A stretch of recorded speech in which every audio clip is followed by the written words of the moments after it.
dua pendapat yang banyak dipakai oleh ulama. Dua pendapat tersebut adalah yang dimaksud dengan al-fajr adalah al-fajr atau fajr yaum Arafah. Fajar hari Arafah. Pagi di hari Arafah tanggal 9. Dan itu kalau sudah tanggal 9 Arafah, setelah sholat subuh takbir. Setelah sholat subuh takbiran, Allahu Akbar, Allahu Akbar, itu sunnah itu sudah dimulai dari situ. Cuma kebanyakan orang-orang nggak paham, masjid nggak paham. Jadi itu harusnya dimulai tanggal 9 setelah sholat subuh itu sudah dimulai takbiran. Lalu kemudian itu fajar yang dipakai sumpah oleh Allah.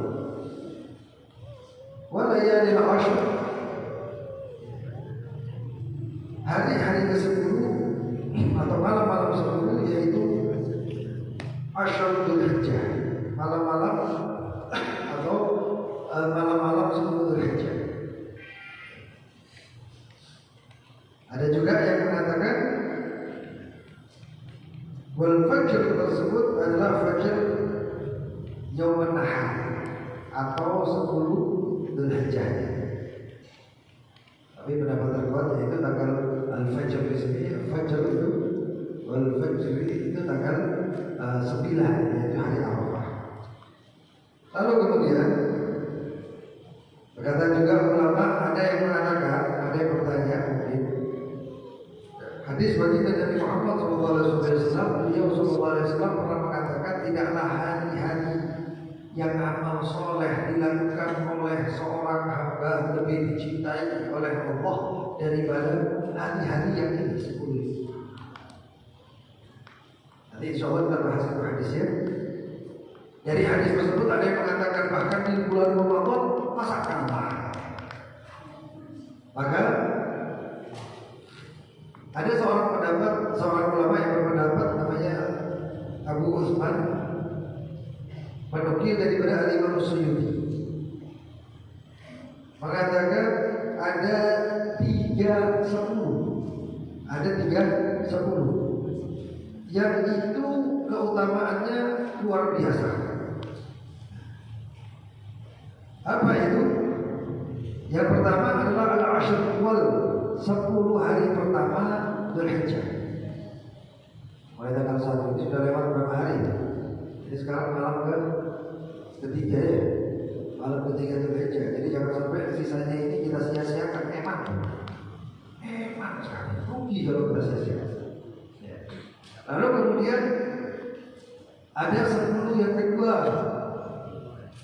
Tapi ulama juga mengatakan bukan 10 kedua, tapi 10 pertama juga. Apa itu? 10 di awal bulan Muharram. Karena di situ ada Tasu'a dan Asyura. Dan 10 satu lagi adalah Asyra Awakhir, 10 hari terakhir di bulan Ramadan. Jadi kata keutamaan Dzulhijjah ini ada di awal-awal. Yang amal soleh di dalam bulan tersebut di hari-hari 10 ini lebih dicintai daripada hari-hari yang lain, bahkan termasuk hari 10 pertama di bulan Ramadan. Kemudian termasuk juga hari yang dianjurkan kita untuk memperbanyak doa.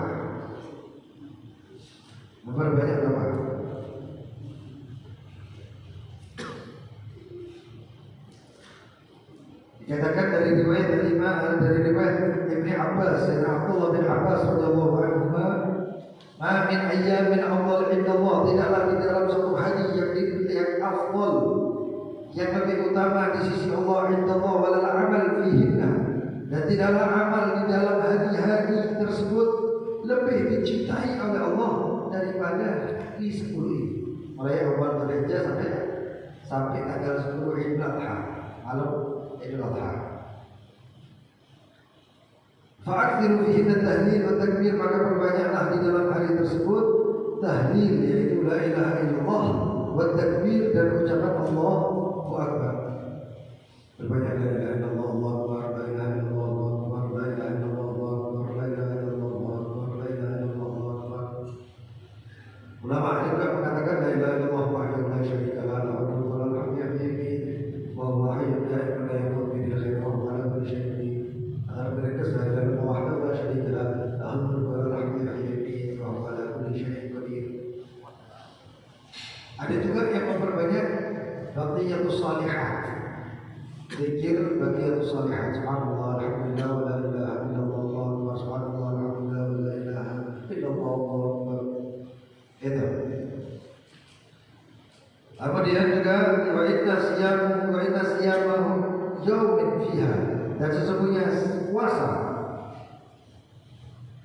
di hari tersebut ya'dul bisyami sanah, satu harinya puasa sama dengan 1 tahun.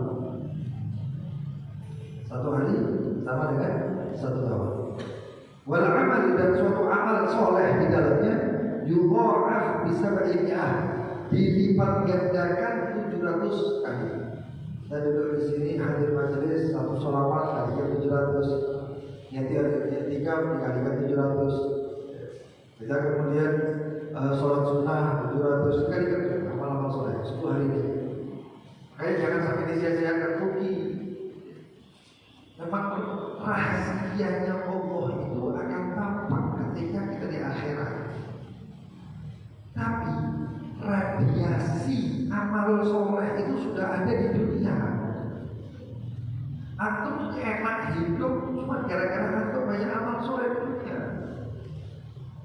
Apalagi zaman sekarang. Zaman sekarang itu sama semakin akhir zaman, bukan karena pemimpinnya fulan atau fulan, enggak. Tapi karena kita itu. Para imam terdahulu itu pemimpinnya walaupun pemimpinnya begis, kejam.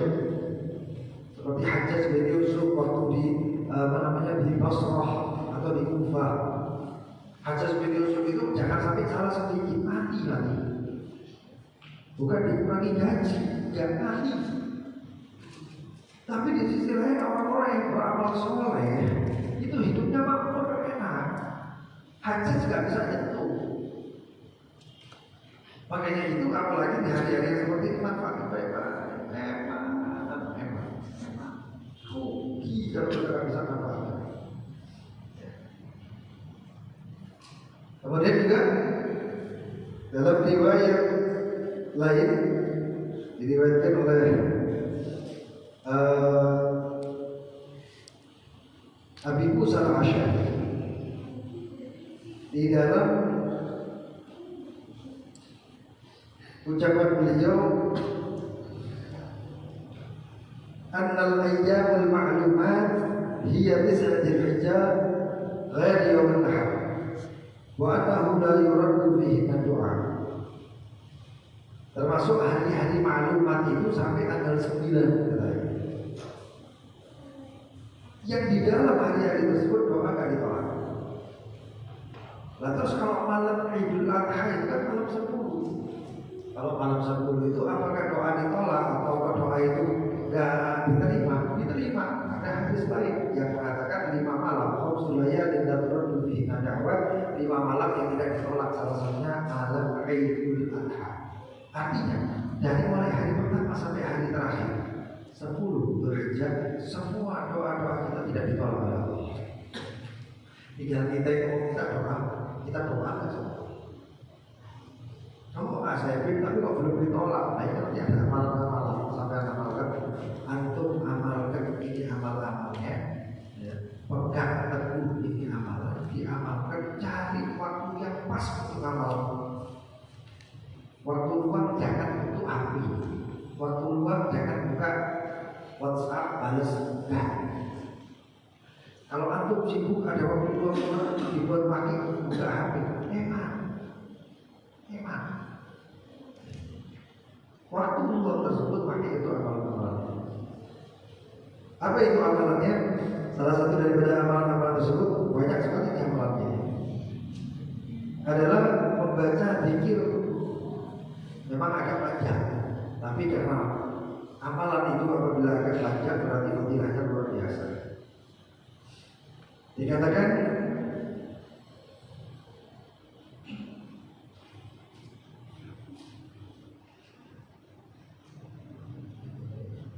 dalam riwayat Al-Imam At-Tabrani dan juga banyak daripada riwayat-riwayat termasuk Akhrajahu Ibnu Hibban dan lain sebagainya, bahwasanya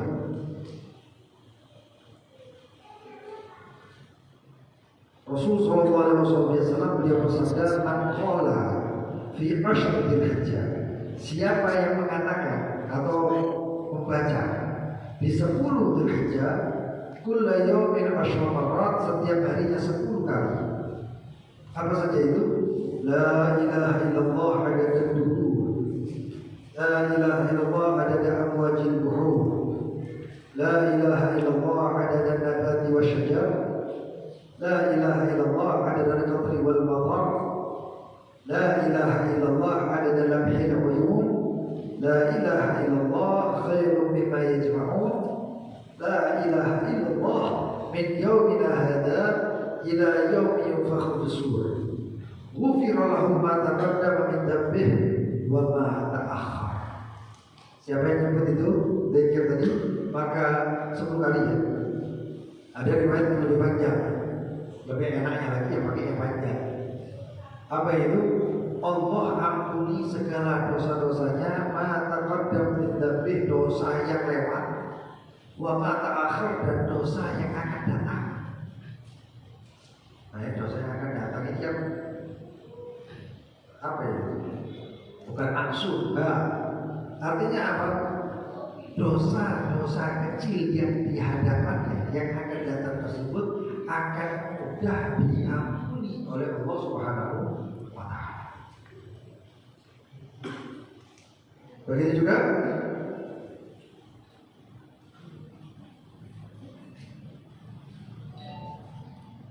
dikatakan oleh al-Imam al-Allama Asy-Syaikh Al-Hattab Al-Makki Al-Maliki, yatrab ay yukarriruhu al-insan kulla yawmin ma tayassar min ghairi dhabtin adad muayyan min ashr al-hijjah ila yawm al-nahar li qada'ati. Ada amalan untuk menuntaskan utang, atau kalau punya utang walaupun berapa banyak itu utangnya, amalkan ini amalan insyaallah lunas. Apa itu? Wa huwa Allahumma farajakal gharib, ya Allah pertolonganmu dekat. Allahumma sitrakal hasid, ya Allah perlindunganmu hasid kokoh. Allahumma ma'rufakal gharib, ya Allah kebaikanmu itu gharib, terdahulu. Allahumma awa'idakal hasanah, ya Allah hadiah-hadiahmu atau karunia-karuniamu al-hasanah sangat baik. Allahumma ata'akal hasanah jamil, ya Allah pemberianmu al-hasan baik, al-jamil indah.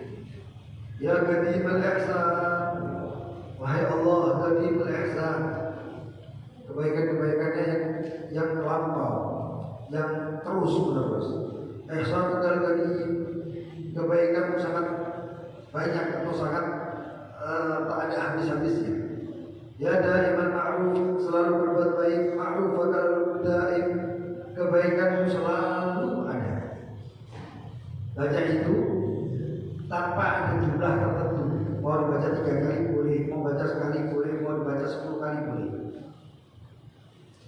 Ada riwayat dari Imam Abdul Qadir bin Ahmad As-Sajjad, Imam Al-Qutub Abdul Qadir bin Ahmad As-Sajjad, dengan sanad kepada Imam Hasan bin Shalih Al-Bahri. Barang siapa yang membaca doa itu, Allahumma farrijal gharib, Allahumma sitrikal hasid, Allahumma ma'rufakal gharib, Allahumma awa'idakal hasanah, Allahumma ata'akal hasanah jamil, ya qadimal ihsan, ihsanakal gharib, ya daiman ma'rufakal daim, sampai situ.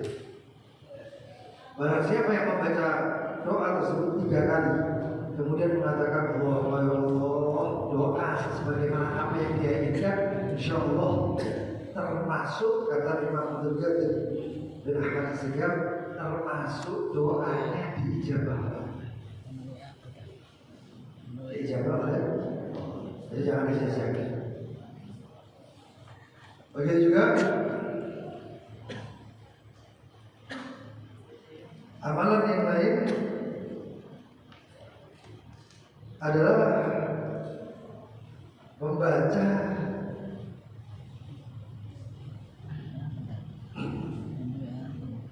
buat siapa yang ingin hajatnya cepat kabul. Itu amalan tidak amalkan di bulan ini. Kalau bisa diperbanyak di 10 hari sampai bulan Ramadan. Lalu setelah itu Ramadan bisa diamalkan lagi 10 sampai akhir bulan, sampai akhir bulan. Apa itu? Doa untuk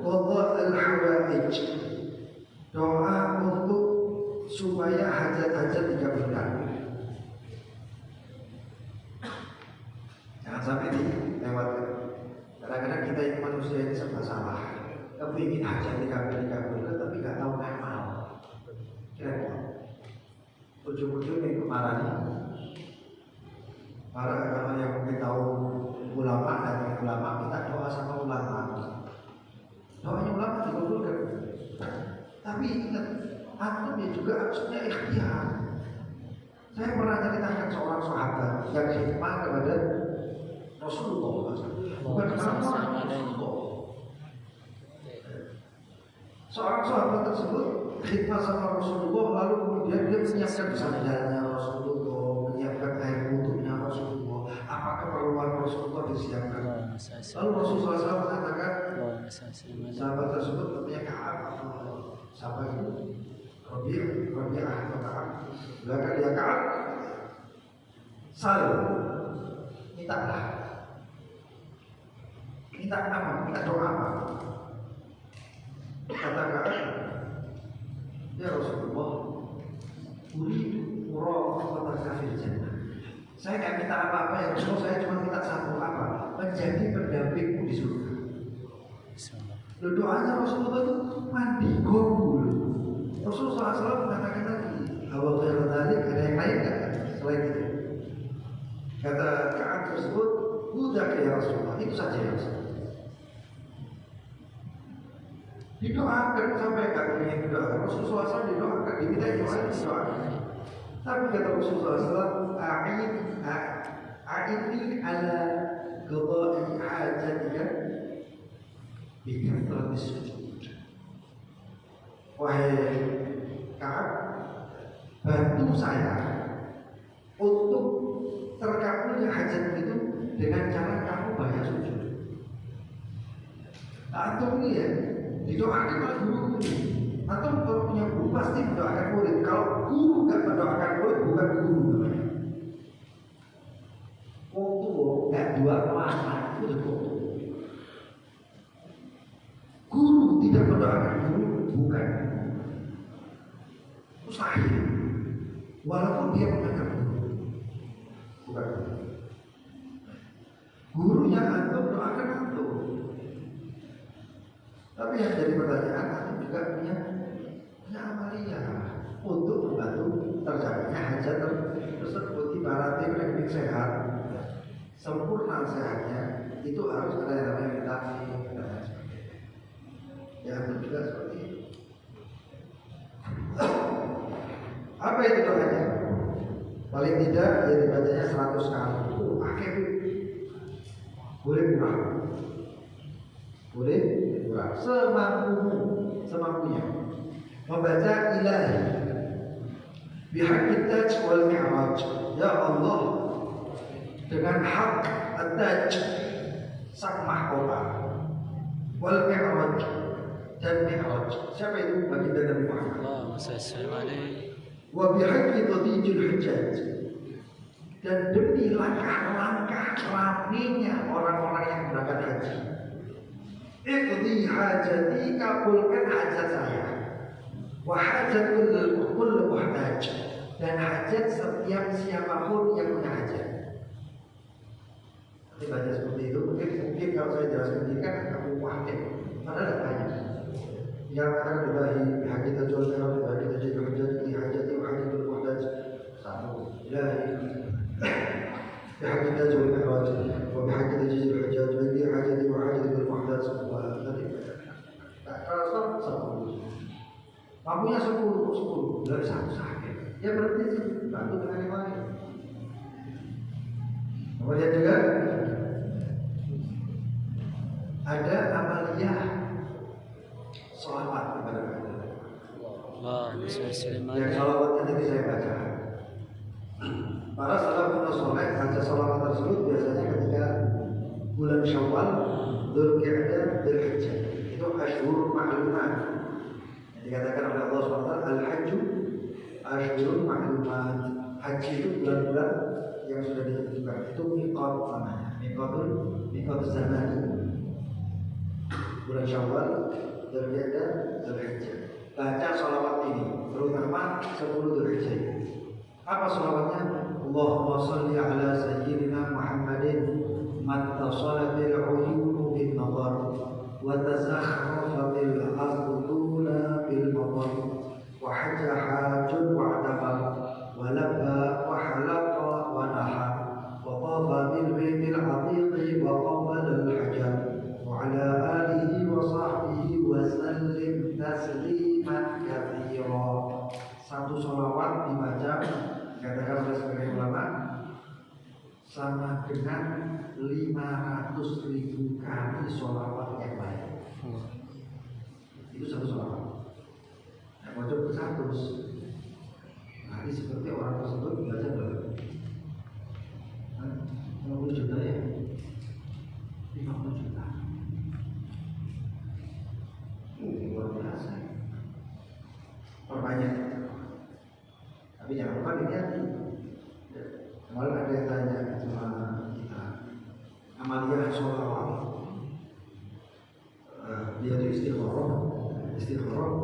Nggak tahunya istikharah tersebut wa idza taqassata. Apabila engkau mengalami kesulitan, fa'alaika bi kathrati salati 'ala nabi sallallahu alaihi wasallam. Pokoknya itu mengatakan apabila kamu dalam kesulitan, maka perbanyaklah sholawat kepada Nabi Muhammad, maka urusan-urusanmu akan menjadi mudah. Amin ya. Jika banyak sholawat, terus tanya sama saya ini ya sholawat, tapi ya tetap sholawat. Saya bilang, ini loh saya sholawat. Sholawat itu ada caranya, sebagaimana antum sholat ada caranya, antum sedekah sunnah ada caranya. Sholawat yang ada caranya bagaimana? Sholawat itu ketika ada caranya. Antum sholawat pertama itu disebutkan. Langsung Bismillahirrahmanirrahim. Innallaha wa malaikatahu yusholluna 'alan nabi. Ya ayyuhalladzina amanu shallu 'alaihi wa sallimu taslima. Labbaik Allahumma labbaik. Pakai labbaik Allahumma labbaik. Karena perintah Allah itu saya menerima semua kuliah. Lalu soal lalu apa niat? Oh ya Allah, hamba niat bersalawat kepada Nabi Muhammad SAW dengan niatan ya Rabbi Allah. Ojo lupa. Allah jangan dikopas, ojo lupa. Dengan niat ya Rabbi Allah takwa akhir itu yang cepat jangan langsung aja, tapi dengan niatan ya Rabbi Allah agar Engkau ampuni hamba dosa-dosa hamba, agar Engkau berikan kepada hamba ridho-Mu dan ridho Rasul-Mu, menjalankan perintah-Mu untuk bersolawat kepada Nabi Muhammad SAW. Dan ya Rabbi Allah, jadikan sholawat hamba atau dengan niat ya Rabbi Allah agar sholawat hamba ini menghilangkan seluruh penghambat dan seluruh kesusahan, seluruh dosa-dosa yang menghalangi hamba untuk mencapai hajat hamba, untuk mencapai kesuksesan hamba, untuk ya Rabbal alamin. Langsung Allahumma shalli ala sayyidina Muhammadin wa sallallahu alaihi wasallam. Bapak seorang ayah ya sholawat kayak juga buat anaknya. Dan agar ya Allah berikan petunjuk kepada anak hamba ya. Kau jadikan anak hamba anak yang solehah atau soleh. Kau jadikan sebagai ulama untuk mendapatkan keberkahan sholawat bagi Nabi Muhammad sallallahu alaihi wasallam. Nah kalau kita bisa seperti itu, kita orang sholawat itu baik biasa, sampai hilang kritik dan lagi. Ada caranya. Kemudian juga sholawat tersebut jangan sampai dilupakan. Lalu ada malam-malam atau hari-hari yang kita ini ditekankan untuk berpuasa lagi. Apa itu? Namanya puasa tarbiyah, yaitu tanggal 8 Dzulhijjah. Berapa itu hari apa ini?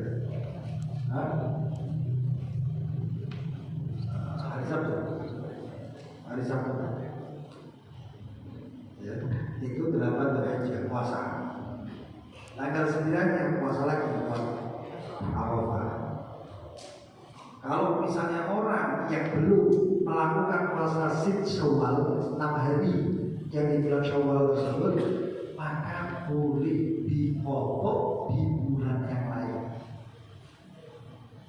Loh, kenapa kok boleh dipotongkan? Sunnah kan iya, setiap amalan yang ada batas waktunya dan dikerjakan di luar waktu, maka itu bisa dinamakan qadha. Cara gampangnya ini, antum sholat subuh keluar waktunya, maka sholat yang di luar waktu tersebut, jika kita sholat subuh namanya sholat subuh qadha. Sholat witir, aku pernah sholat witir 1 rakaat tinggal nanti buat apa di akhir malam. Saya sekarang sholat witirnya 2 rakaat atau 4 rakaat doa. Nanti sisanya terakhir saya lakukan. Tapi katanya bangunnya pas ada subuh. Apakah witirnya hilang? Enggak.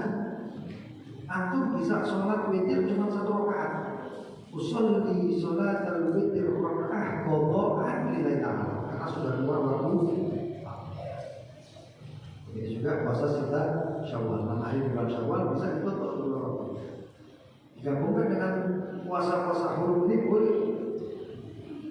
Termasuk yang ditekankan hari Kamis, Jumat, Sabtu.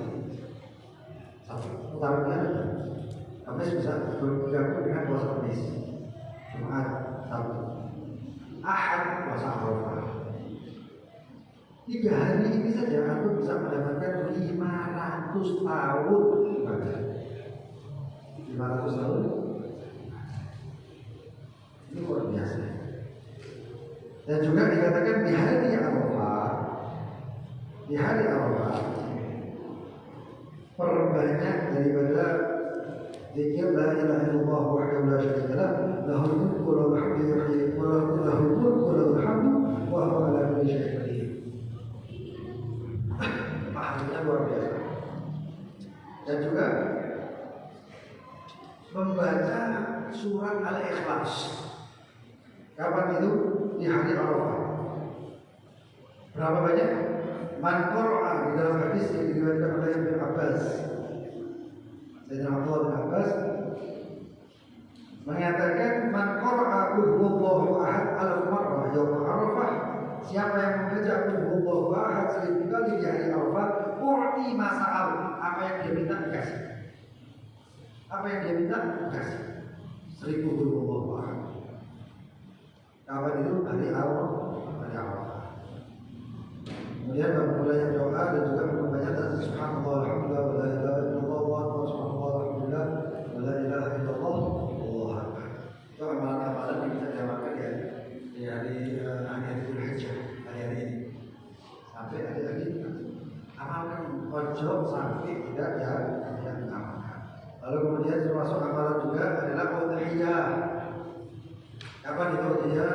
Udhiyah dilakukannya setelah sholat Id. Sebelum sholat Id tak apa. Kalau dia sudah terbit matahari dan dia sudah ala betul sesuai dengan kadarnya kurang lebih 2 rakaat. Makanya ada orang yang suka sini masih khutbah Id masjid sebelah wis potong-potong. Ada sah.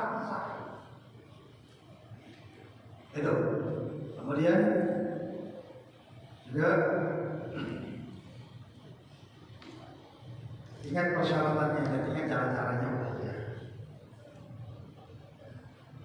Udhiyah jangan sampai kita bawa kambing, ditanya sama orang ini apa?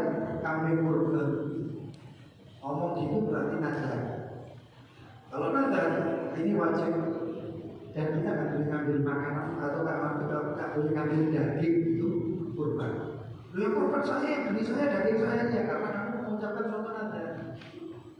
Dan nadarmu inilah yang membuat kamu tidak boleh makan daging tersebut.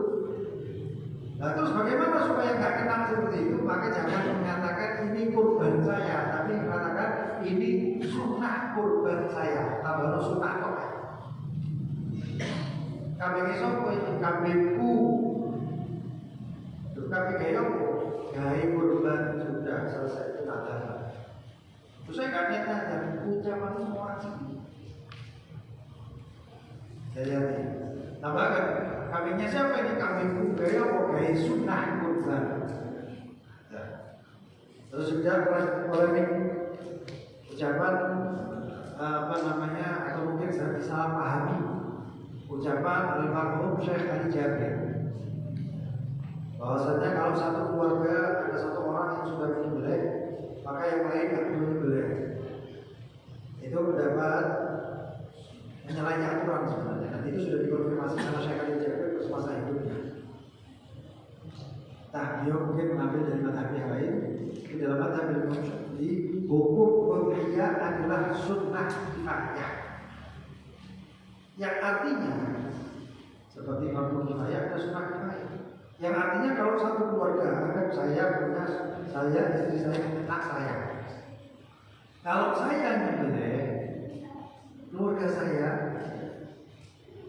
tidak perlu untuk menyembelih lagi karena sudah terwakilkan. Kalau mereka menyembelih, mereka akan kalah. Tapi kalau mereka nggak menyembelih, mereka tidak diminta untuk menyembelih, tidak dituntut. Itu yang dimaksud dengan fardu kifayah, sunnah kifayah. Kemudian kambing yang dijadikan udhiyah. Kambing yang dijadikan udhiyah harus kambing yang tidak cacat. Kalau sapi orang salah 5 tahun. Kalau kambing kibas itu setengah tahun lebih. Karena kibas lebih cepat. Kibas itu 2 hari. Kalau kambing kacang atau orang ada mengatakan kambing Jawa, kambing Jawa itu 2 tahun. Intinya semua itu harus sudah giginya turun, artinya power, giginya sudah lengkap. Dan kemudian tidak boleh ada cacat. Kriteria cacat itu bagaimana? Yang cacat sekiranya mengurangi daging. Ada yang mengatakan mengurangi kima harga, enggak, tapi mengurangi daging. Andaikan orang itu pas menyembelih, nggak taunya yang nyembelih itu isunya kerucut, tak kena kupingnya putus. Kambing ini belum dipotong kok sudah cacat. Ini hukumnya bagaimana? Ada pendapat yang banyak ulama berpendapat bahwasanya sudah itu tidak sah dijadikan udhiyah. Itu tidak sah dijadikan. Nah terus bagaimana? Ganti yang punya lain. Tuh mana pak? Tidak aja. Ada pendapat dari Imam Subuki. Imam Subuki beliau mengatakan nggak apa-apa selama itu sudah diserahkan untuk udhiyah. Itu pendapat dari Imam Subuki. Tapi beda lagi kalau kambingnya nadar. Saya nadar di kambing buat udhiyah. Pas mau disembelih cacat. Dan sekarang bagaimana hukumnya? Kalau sudah dinadari, boleh masuk. Sah. Kenapa? Karena yang dinilai adalah ketika nadar. Itu dia nadar selesai, ini berarti untuk udhiyah, ada yang lain lagi. Kemudian apakah boleh kita ini menyembelih untuk orang tua kita? Apalagi yang sudah wafat. Maka ada yang mengatakan ulama dan itu mengatakan tidak boleh, kecuali kalau dia atau orang tuanya itu pernah wasiat.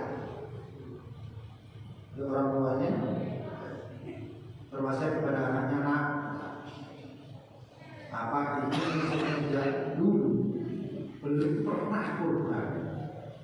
Nah sekarang ini saya lihat sampai anak atau kamu wahai anakku itu sudah masya Allah sukses, banyak duitnya. Saya wasiatkan kalau waktunya nanti kurban, saya wasiatkan atau tolong kurbanlah buat saya. Nggak tahunya meninggal orang tuanya. Nah kalau seperti ini boleh, karena Pak sudah wasiat. Tapi kalau berwasiat tidak boleh. Ada pendapat yang lain yang mengatakan boleh. Kenapa? Karena dikatakan udhiyah itu juga bentuk daripada sedekah. Karena kami dipotong kemudian janjinya diapakan? Karena seperti ini sedekah. Nah kalau seperti ini boleh. Tapi yang mu'tamad, pendapat yang kuat tak boleh, kecuali harus ada wasiat atau harus ada izin. Nah kalau pengen aman ya, setelah itu dikurbankan, selesai itu ya, Allahumma taqabbal wa nuhdi. Ya Allah, saya terimalah apa yang saya persembahkan dan saya hadiahkan pahalanya untuk almarhum atau almarhumah yang sudah. Seperti itu lebih aman. Seperti itu lebih. Kemudian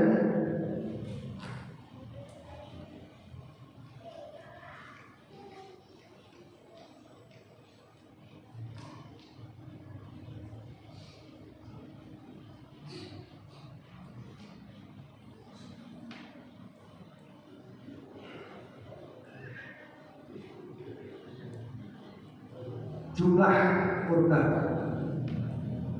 sapi 7 orang. Sapi ada unta ya 7 orang juga. Unta sapi 7 orang. Kambing 1 orang. Yang jadi banyak pertanyaan, banyak sekali pertanyaan itu adalah yang dilakukan oleh sekolah-sekolah kita kepada wali murid atau organisasi atau sekolah meminta kepada wali murid untuk donasi untuk diberikan kurban dan sebagainya. Hukumnya bagaimana? Kita lihat. Kalau kurbannya untuk sekolah nggak sah. Loh, kenapa nggak sah? Kurban itu pribadi. Nah untuk sekolah, masuk sekolah yang sebenarnya pahala. Nah, terus kalau begini bagaimana? Ada yang mengatakan sebagai kepala sekolah yang baik, wah enak. Nah terus bagaimana? Ya kalau sebagai wali murid sudah, kalau memang mau ngasih, ya itu sudah. Sisanya masalah. Dan kalau misalnya ada 8 orang ini patungan beli 1 ekor sapi. Setelah beli 1 ekor sapi, maka tetap yang boleh itu sudah atas nama 7 orang saja. Yang satu ini bagaimana? Yang satu ini tidak dapat dan harus disebut orang ini. Sapi 7 orang. Di antara 7 orang itu ada yang niatnya bukan udhiyah tapi akikah. 2 orang akikah, 5 orang udhiyah. Boleh. Dapat. Yang untuk udhiyah saja dapat udhiyahnya pahala udhiyah, yang untuk akikah dapat pahala akikah. Kalau digabung boleh. Menurut Imam Ibn Hajar tidak boleh. Udhiyah sama akikah dijadikan satu nggak dapat udhiyah ya nggak dapat pahala akikah. Lalu terus bagaimana? Ada orang yang nggak mampu, pas beli kambing maunya dijadikan satu. Menurut Imam Ibn Hajar nggak boleh. Imam ini masih madhab Syafi'i. Menurut Imam Romli boleh dapat dua. Imam Ibn Hajar nggak dapat dua. Yang dipilih saja mengikuti pendapat siapa.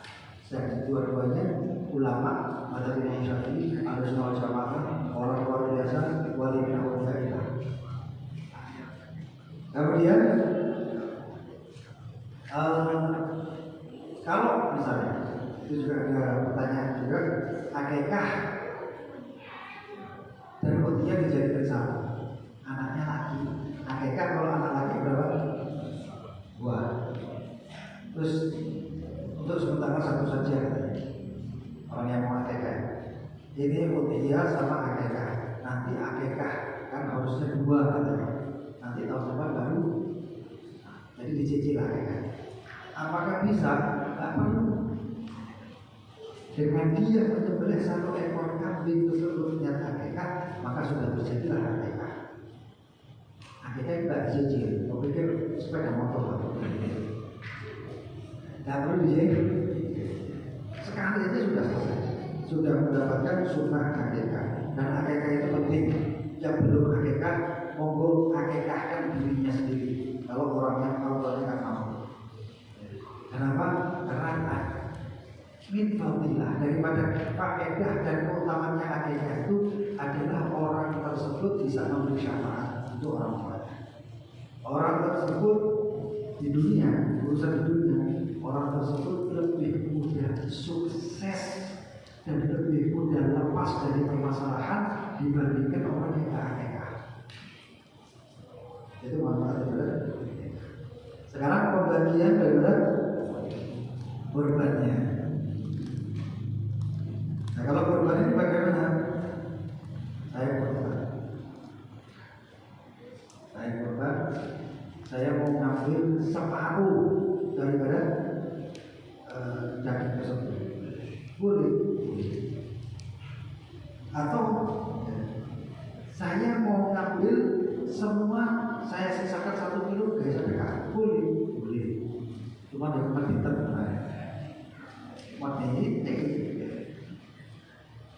Tapi ada pendapat ulama yaitu mengatakan 3 pendapat.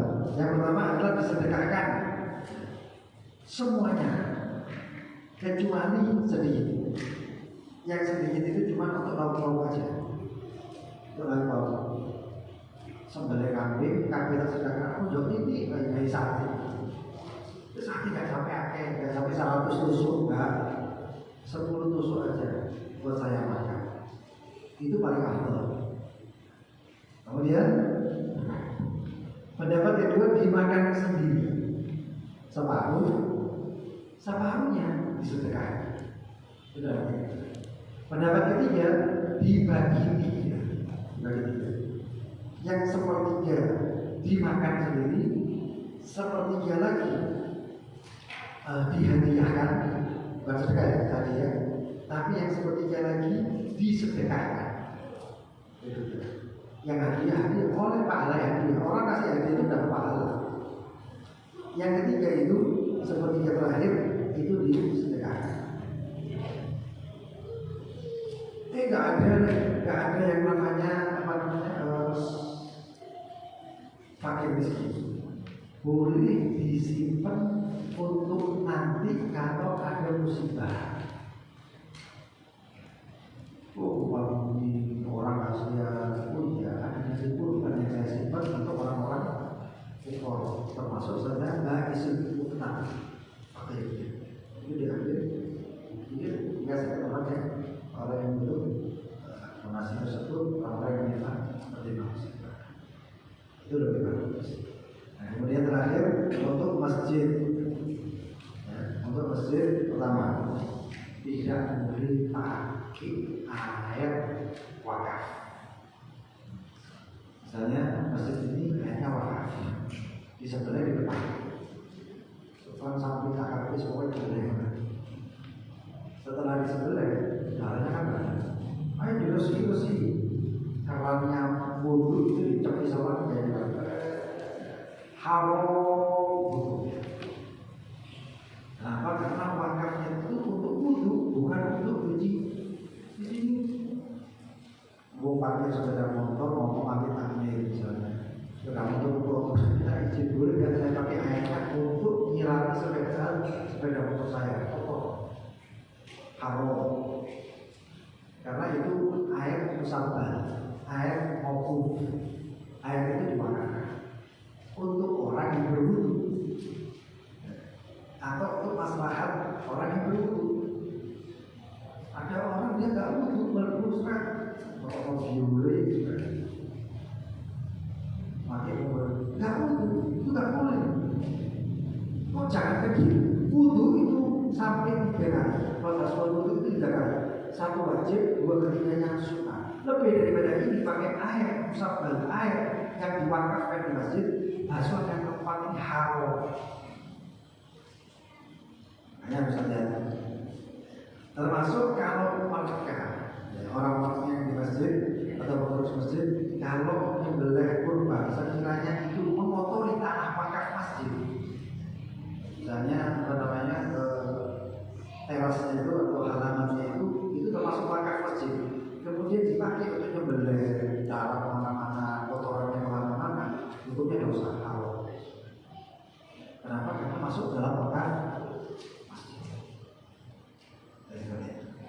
banyak yang lainnya tapi waktunya tidak cukup.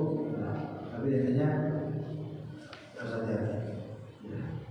Untuk agamanya hati-hati, untuk hati-hati dalam urusan agamanya harus hal-hal itu hati-hati. Sebab resikonya panjang. Resiko itu sebetulnya seluruh protokol agama itu selamanya sampai kapan? Nunggu selama itu kapan? Gak ada ujungnya. Disiksa tiap hari buat dia itu bilang mudah-mudahan masuk surga semua bilang. Pertanyaan selama hidup kalau pakai behel atau gigi di luar permanen, plak permanen untuk tangan patah tempat sebagainya harus dilepas, tidak harus dilepas kalau susah. Masuk ke mati merepoti, misalnya pakai pen itu kadang-kadang biasanya ada yang harus macam-macam supaya dia bertahan, atau ada yang mengatakan pakai emas, pakai perak, paham. Masuk pas mati di operasi mana yang dicolong. Kok bisa mati sepeda motor becek. Sepeda mati kocok. Ya jadi kalau membawa mudarat nggak usah. Jadi emas bukan pelak. Kalau pelak coba kapan tuh? Jadi emas.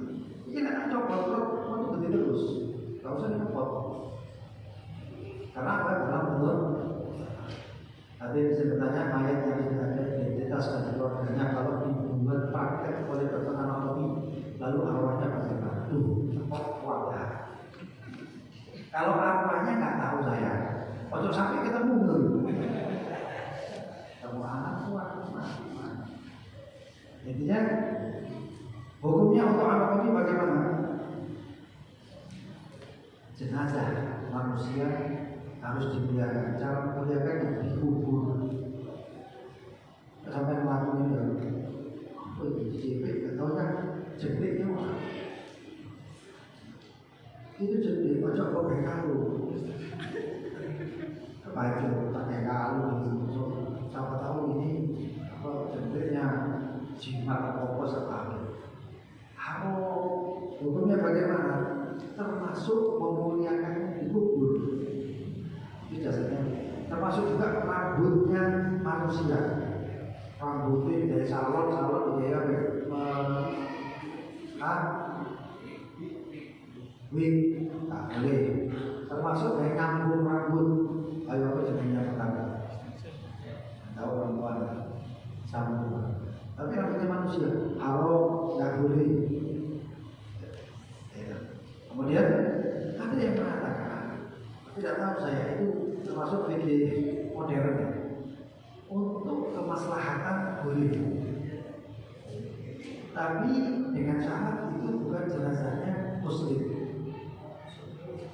bukan muslim. Ada yang mengatakan seperti itu, tapi intinya manusia muliakan. Kalau maslahat untuk pendidikan, untuk kemaslahatan misalnya dengan cara begini nanti kita bisa tahu suatu obat penyakit seperti ini yang perlu waspada dan sebagainya. Ada yang mengatakan ada yang mengatakan. Assalamualaikum, bisa bertanya apakah kita boleh menikah dengan orang yang berbeda agama? Tidak boleh. Nikah beda agama mu'tamanah tempat ulama jelas. Ojo percaya ulama-ulama yang memperbolehkan. Kenapa? Karena sudah itu tidak boleh. Allah SWT dalam Al-Quran juga mengatakan, ya, perempuan mukmin lebih baik daripada perempuan yang tidak mukmin walaupun dia itu membuat kamu kagum. Wah, mukmin misalnya. Tapi apa? Muslim. Ketika ada satu muslimah lewat, ayo dah, kita bisa. Ini lebih baik daripada semua. Wah, ini memang. Kemudian ada yang panjang lebar, termasuk ada satu yang mengatakan, bahwasanya agama mereka belum sah. Kenapa? Menurut Islam ya. Kenapa? Karena Nabi Musa diutus untuk kaumnya. Amin. Siapa kaumnya Nabi Musa? Bani Israel. Bani Israel dan juga orang-orang yang tidak sepupu Siti Khadijah itu agamanya Nasrani, tapi dia masih dalam keadaan fitrah dan mengikuti agama yang sah. Jadi bisa sebelum diubah, itu. Nah terus agamanya orang, nanti kalau orang Indonesia menurut Islam syariat ya, coba potong dari masalah itu, teman dari masalah. Itu sih lebih sama. Tak pasti tak kagum. Dan kemudian menurut syariat tidak sah. Kenapa? Karena Nabi Musa dia bisa tidak diutus untuk kita, tidak diutus untuk orang Indonesia, orang Afrika dan sebagainya. Yang diutus untuk alam semesta semuanya cuma satu, bagi dari. Wah, masa saya malai. Dan banyak sekali panjang masalah. Saya bisa ditanya apa hukumnya mencintai seorang, mencintai kita, rugi. Cinta sama satu orang tapi dia tidak cinta, nanti waktumu, rugi pikiran, nyakiti dirimu sendiri namanya. Kalau dia tidak cinta, jodoh kepada cinta Allah, tak butuh dipercaya. Kalau dia tidak cinta, maka betul-betul ya Allah, saya mencintai seseorang hamba, tapi kelihatannya dia tidak cinta sama saya. Ya Allah, andaikan dia HP biasa-biasa saja, maka bukan saya dengan tiba-tiba yang puasa seperti iPhone 15 dan lain sebagainya. Contohnya yang lain. Kalau dia tidak cinta ya Allah, putuslah hamba. Yang semua ini adalah hamba. Doa itu perlu siasat. Putuslah hamba. Dan semua ini hamba. Ya Allah, putuslah hamba yang lebih baik daripada dia, lebih ganteng, lebih putih, orang itu lebih suki. Kira-kira Allah bisa nggak? Bisa. Bisa. Terutama sebelum berhijrah itu dari jodoh jalur apa? Jodoh itu pacaran, putus mana? Dosa akeh.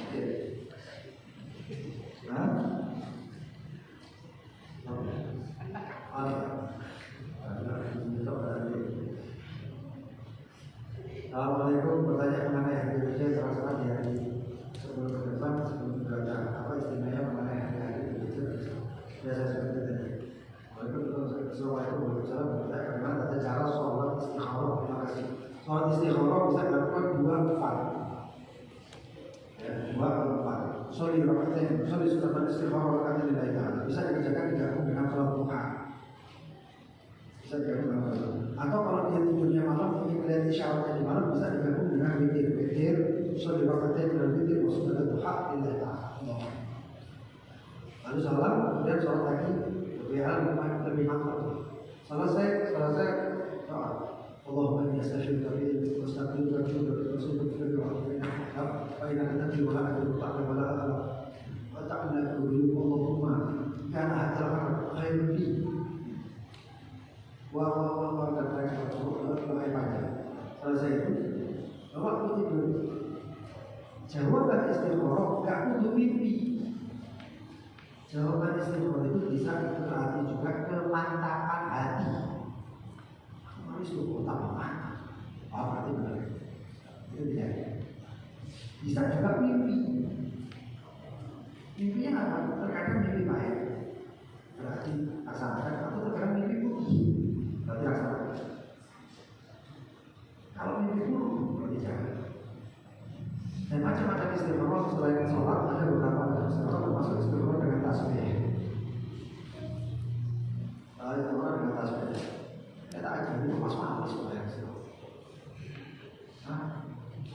Dan kalau tasbih ini bagus, cuma tidak seperti sholat. Caranya bagaimana? Kita Bismillahirrahmanirrahim yang tawasul Rasulullah SAW Sayyidina Ali semuanya. Terus kemudian niat supaya agar diberikan istikharah. Ini istikharah enteng-entengan. Istikharah enteng-entengan. Artinya perkara iya bukan. Lalu kemudian bagaimana? Diambil asal, ambil asal. Kemudian dihitung 2 sampai ayat 2. Kalau ganjil. Itu kalau ganjil, kalau asal jangan. Kalau sisanya 2, maka lakukan. Ada istighfar dengan Al-Quran Al-Karim. Tapi ya coba gawe istighfar kok Al-Quran itu ngocoan. Kalau Al-Quran orang semuanya minat itu hafid coba. Hafal Quran. Enggak dibuat enggak tahu yang Al-Quran itu macam ya istighfar. Saya mengatakan dengan cara dilihat huruf kha dan shin. Al-Quran senang acak. Tidak, itu kha dan shin. Yang akhir kha-nya berarti khair, baik. Yang akhir shin-nya berarti syar, baik. Tapi ada juga sebenarnya buka Al-Quran dilihat ayat pertama dalam Al-Quran itu. Kalau ayatnya tentang sisaan, untuk melakukan. Kalau ayatnya tentang hukum-hukum haram, coba lakukan. Tapi kalau ayatnya tentang baik, Ar-Rahman, Allamal Quran, misalnya posisi paling atas. Wa ma min dabbatin fil ardi illa 'ala Allahi rizquha.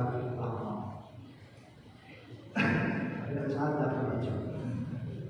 Kemudian banyak sekali dari istighfar, tapi yang paling mantap diajarkan oleh Rasulullah, sholat dan berdoa. Bagaimana caranya supaya istiqomah dalam taat dan dalam menjauhi maksiat, dikarenakan pemuda sangat kuat godaan pada goda maksiatnya Allah. Aku ya pemuda ya, tapi juga yang termuda-muda orang pemuda termuda, untuk paling termuda. Caranya bagaimana? Cara yang paling endek. Ada khawatir, ada perasaan memiliki maksiat atau membawa kepada kemaksiatan, tarik nafas, dia lagi, pikiran itu mau hilang. Dulu hilang, tarik nafas. Allah, karena setan tidak bisa lewat atas. Setan itu kanan kiri depan belakang bawah. Atas, tidak ada. Itu cara tarik. Untuk menghilangkan khawatir dengan keinginan-keinginan buruk dan lain sebagainya. Yang kedua, jika dia keinginannya itu ketika berdiri, maka duduklah. Jika keinginan maksiatnya itu tidak akan ketika duduk atau rebahan, maka bangunlah.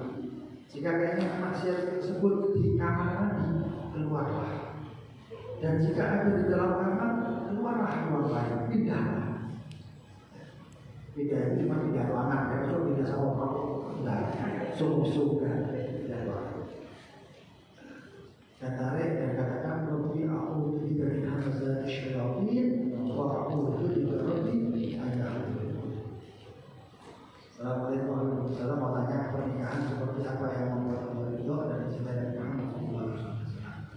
Apakah ada amalan supaya anak menjadi anak soleh dan tidak nakal? Terima kasih. Pernikahan yang sama-samanya semuanya terpenuhi, rukun-rukun yang terpenuhi dan diasaskan dengan niat baik. Hukum nikah itu bukan sunnah. Hukum nikah itu mubah. Kok kami terserah. Tapi kalau diniati dengan niat yang baik menjadi sunnah. Nikah sunnati kata Rasulullah, nikah itu adalah sunnahku. Apabila nikah itu berdasarkan dengan niat yang baik. Niat apa? Dijauhkan dari yang haram. Aku mereka kami bakal pacaran terus. Kawin, nikah. Atau kalau nggak menikah, kota saya ini sok jalan dulu. Menikah, aku beli bosok, itu lebih terjaga pada. Saya punya hasrat, punya nafsu yang membara. Kawinlah, karena itu lebih bisa memadamkan hawa nafsu. Ya. Itu niat-niat yang seperti itu tidak baik. Kalau pernikahan didasari dengan niat baik tersebut, contoh Rasulullah dan ingin memperbanyak anak keturunan dari umat baginda Nabi Muhammad, Muhammad dan lain sebagainya, maka itulah pernikahan yang benar. Kemudian untuk menjadikan anak yang soleh bagaimana? Mulai bukan mulai kecil, mulai dalam kandungan, perdengarkan yang baik-baik, diperdengarkan Al-Quran, diperdengarkan maulid, sholawat. Sholawat itu segenap, jadi bukan sholawat ibu-ibu.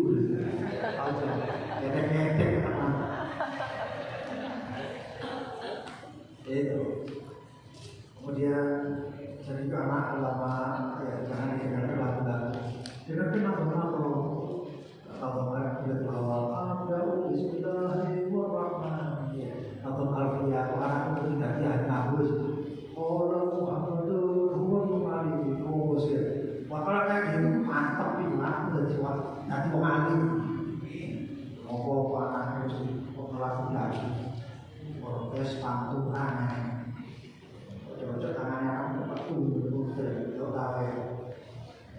Ya, kemudian ketika lahir kenalkan ulama, tahan dengan ulama, dan kemudian baca-baca termasuk bacaan untuk menjaga anak supaya tidak melakukan perbuatan buruk dan perbuatan selingkuh zina. Itu dibacakan bina aja. Terus bacakan ya rohim 7 kali, ya syahid 7 kali, ya baru 7 kali. Kemudian wajah, apakah wajah perempuan itu aurat? Karena ada riwayat bahasanya termasuk aurat sebagaimana bahasa tadi. Pendapat terkuat utama Imam Syafi'i adalah seluruh anggota tubuh perempuan aurat. Seluruh. Makanya juga. Karena kadang-kadang orang itu benar betul makanya itu bukan sendiri adalah apa satu itu lalu motor ini diberi itu pemilu kayak pemadu video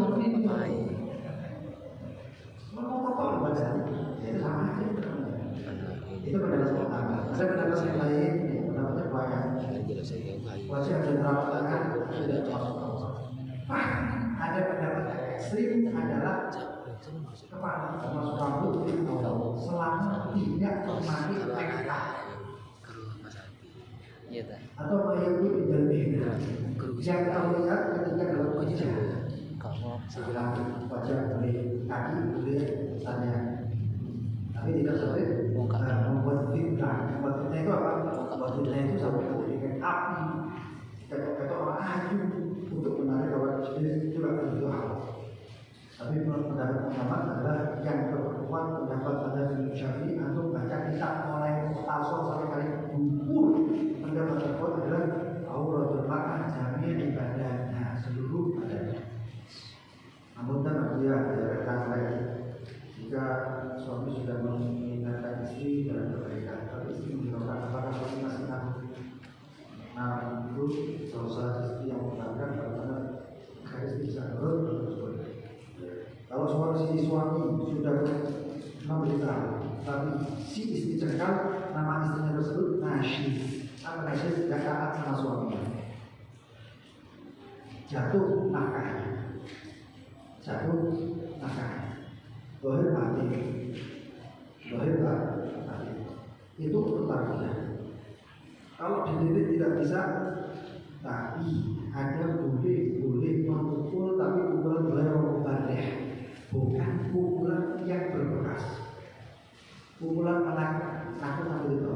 Nah nakut ini bagaimana? Misalnya pukul pakai siwak ini, jadi ayo sembahyang enggak.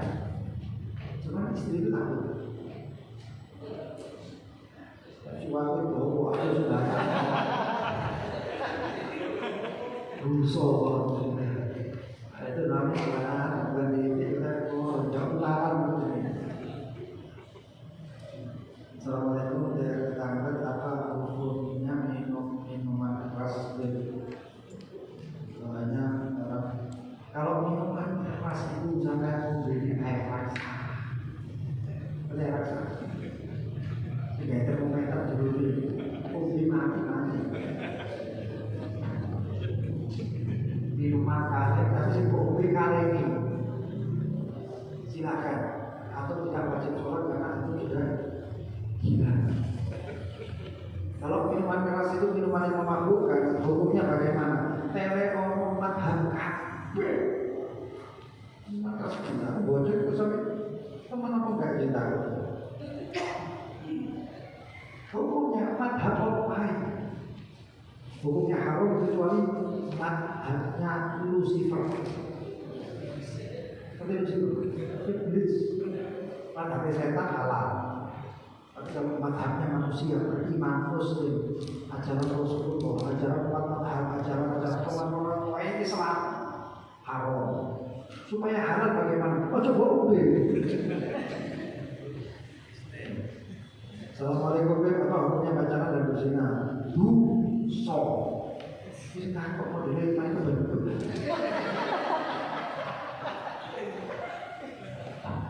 Tidak boleh pacaran dengan alasan apapun. Ta'aruf hampir karena saya mau menikah. Ta'aruf itu nggak mau. Ta'aruf digocek, diatur diganteng ta'aruf.